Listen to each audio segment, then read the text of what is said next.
Welcome to Hidden Gems. My name is Arden Thomas, Cincom Smalltalk Product Manager. Hidden Gems is where we show you capabilities of the product that you may not be aware of, but we think you should know about. Even if you are aware of them, we think you might be able to pick up some tips. Or if you have some to share, please send your comments and suggestions to ardenthomas@cincom.com. So you may or may not know that VisualWorks and ObjectStudio are based on the same foundation libraries, so we can easily share domains, but the UI is different. So today we're going to work on using the next generation user interface of ObjectStudio. In past Hidden Gems, we've built up numerous examples based on stock. We showed you how to use RESTful APIs to populate our stock domain, get the stocks, get the series data for the charts. Well, we've built some charts in VisualWorks, and I had a challenge to do the same thing, use that same domain, and build a chart in using the next generation user interface of ObjectStudio. So that's what we're going to do. We're going to demonstrate an ObjectStudio Next Generation User Interface, or NGUI, version of the stock chart. Let's take a look at what that will look like, and then we'll show you how we built it. Here is the chart. Here are the Dow Jones Industrial Average stocks, and this is very fast, very responsive, and pretty sharp. We've got a chart with an x-axis, that's the date, and a y-axis, which is the value, and it goes and retrieves this information and displays it very quickly. So let's show you how we built this. The first thing I did was start with an example, and this is an example that'll be in an upcoming version of ObjectStudio, the line graph sample. Let's just open that up and take a look at that. So there that is, and that's an example. And here's the code for that example. And it's a verbose example. It basically is a direct stepwise usage of the Microsoft widget pieces. What I wanted to do is take that, make it work for how I wanted it to work, and then refine it in a Smalltalk manner to try to make this code simpler and restructured in a better Smalltalk manner. So let's take a look at that.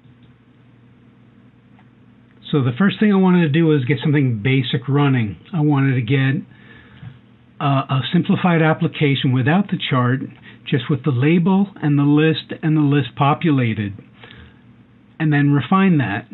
So let's take a look at how we did that.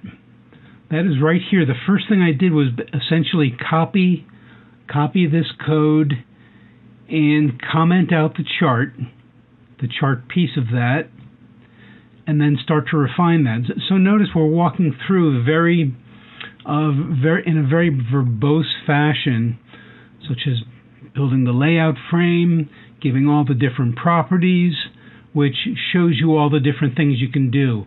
But how can we simplify that? Let's walk through a stepwise refinement of some things that I did. So one of the first things I did was try to simplify building the layout to where I could do it in these two lines right here. That is essentially the equivalent of this.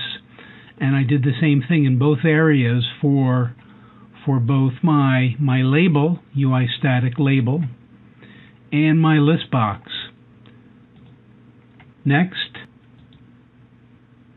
what I did was I put some of these things in a superclass right here, self new label, to where I could give it some basic properties and set up a label that I could reuse, and then give it the specifics like the layout. So I put those up in a superclass here, new label, and I put some defaults right here. And the initial layout is really no layout. It's just 0, 0, 0, 0. So I have to give it a layout. I can give it a color, and I can override all these things as I reuse those. So that was the next step. So I'm gradually walking that forward, refining it, basically each step making some changes, verifying that they work, and then taking the next step. So I walked through that through a number of different versions. My final one for right here looks like this, where, for example, for the label, we create the label, give it a name, layout, create it, etc. And then our new list box, give it the layout that we set up in 2 lines right here, etc. Notice these things right here. We can say to the list box, when we get a change announcement, send this message to my application, which reacts and will update the graph when we have that. So let's take a look at the graph now. So we've simplified a lot of the creation into self-new label, give it a name. Here's the new list box, give it that information. We're going to give it some presentation information about what information to send to get the stock symbols that are displayed. We tell it right here, here are the symbols you'll display. If I inspect this, can't include the...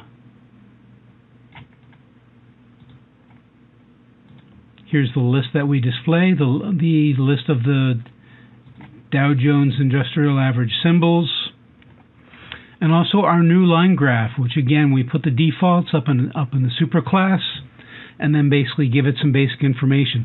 So it really makes this much more compact and easier to work with. So now that we have that all set up, what actually happens here when I click on one of these? Well, we can see stock symbol selected. So let's go to Actions and see the stock symbol selected. I can get the stock symbol, retrieve the prices for this, and I can see, let's take a look here, my dated prices. I get the stock, which I've created in past Hidden Gems examples, get the stock. So let's take a look. Let's walk through. American Express.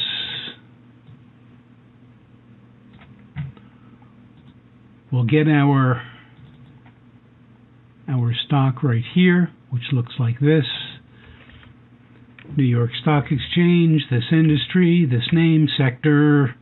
Here's the series right here of the data that we will display. Let's take a look at that. I have date times represented as integers. So actually the full thing is I have from back to 2011, and also the data. And each piece of data looks like this. The date number, high, low, close, open, volume information. So I've got all that information. I'm just going to get the last 50 to display that here of the closes. I'll round them. And then I'm going to do this right here. I'm going to get a dated price object, which is what the object that is used in the example. So I will create those and then return the dated prices. That's the data I'm going to show. Then I basically create the data in the proper format for use in the line graph, and then basically tell it what type of presentation. Because the example shows multiple types of presentations, I'm going to use the one appropriate for what I'm using it for. Give it the data in format, and then update it, and that's basically it. Here using the same domain as I am for the VisualWorks stock chart, I have a very sharp, crisp, and responsive example using the ObjectStudio next generation user interface. And it is, my first impression is it's very capable, gives you lots of options, lots of capabilities that are all available in the Microsoft native widgets. So I hope you got some ideas from that. If you have any comments, suggestions, questions, please send them to me at athomas@cincom.com. Until next time, have a great time with Smalltalk.